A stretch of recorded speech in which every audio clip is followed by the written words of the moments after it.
এখন প্রশ্ন হলো যে কলিমুল্লাহ সাহেবকে কোট করেছে, তাহলে আমার পালা কেন হবে? আমার সঙ্গে কলিমুল্লাহ সাহেবের মিলটা উনি কোথায় খুঁজে পাচ্ছেন? প্রফেসর নাজমুল হাসান কলিমুল্লাহ বেগম রোকেয়া বিশ্ববিদ্যালয়ের সাবেক উপাচার্য, তাকে আজ বৃহস্পতিবার মোহাম্মদপুরে তার নিজের যে বাসা, সেই বাসা থেকে গ্রেপ্তার করা হয়েছে। তাকে গ্রেপ্তার করা হয়েছে দুদকের একটা মামলায়। মানে উনি যখন এই বিশ্ববিদ্যালয়ে বেগম রোকেয়া বিশ্ববিদ্যালয়ের ভিসি ছিলেন, উপাচার্য ছিলেন, তখন ওনার কিছু কর্মকাণ্ডের ব্যাপারে দুর্নীতির অভিযোগ উঠেছে।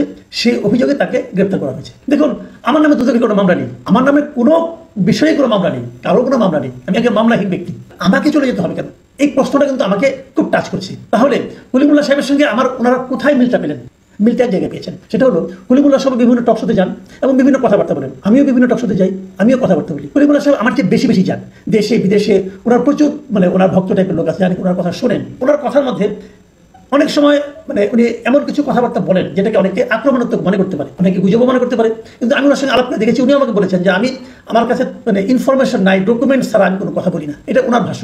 যখন ওনার বিরুদ্ধে জুন মাসে এই দুদকের মামলাটা হয়, একজন লোক, উনি একজন সাংবাদিক, উনি আপনার এনটিভির একজন বার্তা সম্পাদক মিস্টার মুস্তফা খন্দকার, উনি একটা কমেন্ট করেছেন, ওনার ফেসবুকে একটা স্ট্যাটাস দিয়েছেন, পোস্ট দিয়েছেন। সেখানে উনি লিখেছেন, গুজবের ফ্যাক্টরি কলিমুল্লাহকে গ্রেফতার করায় আইন শৃঙ্খলা বাহিনীকে সাধুবাদ।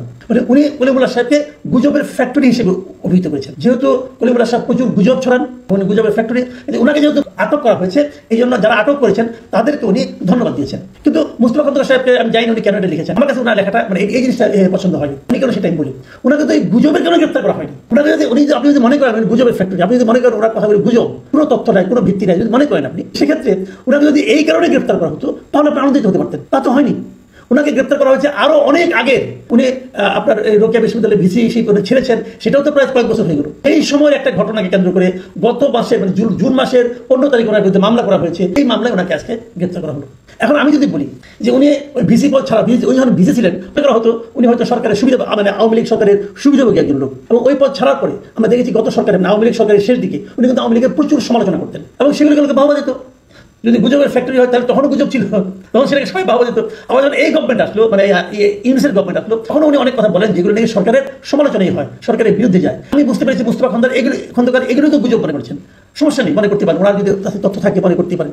ওনাকে তো এই কারণে গ্রেপ্তার করা হয় নাই, ওনাকে আগের একটা মামলা দেখে গ্রেপ্তার করা হয়েছে। আমি এই যে প্রবণতাটা, এটাকে আমি অপছন্দ করি। গ্রেপ্তার করা হয়েছে দুদকের মামলায়, কি এটি প্রথম গ্রেপ্তার হলো কেউ? না, তাও না। দুদকের মামলায় অনেকে গ্রেপ্তার হন, যারা প্রকৃত অপরাধী, যাদের বিরুদ্ধে বড় বড় অপরাধ, সবাইকে গ্রেপ্তার হন না? তাও হন না, সেটাও হন না। আচ্ছা, দুদকের মামলায় তো কয়েকদিন আগে তো আপনার এই আসিফ মাহমুদ সজীব ভিয়ার এপিএস এর বিরুদ্ধে তো অনেক টাকার দুদকের মামলা হয়েছে, প্রায় 300 কোটি টাকার মতো তার বিরুদ্ধে তসরুপ অভিযোগ হয়েছে। গ্রেপ্তার হয়েছেন মজ্জেদ? গ্রেপ্তার হয়েছেন নাকি? হন নাই তো। এই সরকার তো হাসিনার সরকার না। এই সরকার হাসিনা সরকারকে অনুসরণ করবে, তাদের প্রধানকে অনুসরণ করবে, এটাও তো আমি চাই না। যদি কলিমুল্লাহ সাহেব গুজব রটনা করে থাকে, তাহলে সেটা কোনটা গুজব সেটা আইডেন্টিফাই করে সেই ব্যাপারে মিথ্যা তথ্য দেওয়ার অপরাধে তার বিরুদ্ধে মামলা করা হোক। তা না করে এটা কেন করা হচ্ছে? সাধারণ মানুষ কিন্তু এটাকে ওভাবেই দিবে। এই ব্যাপারে কি সরকার সচেতন আছেন?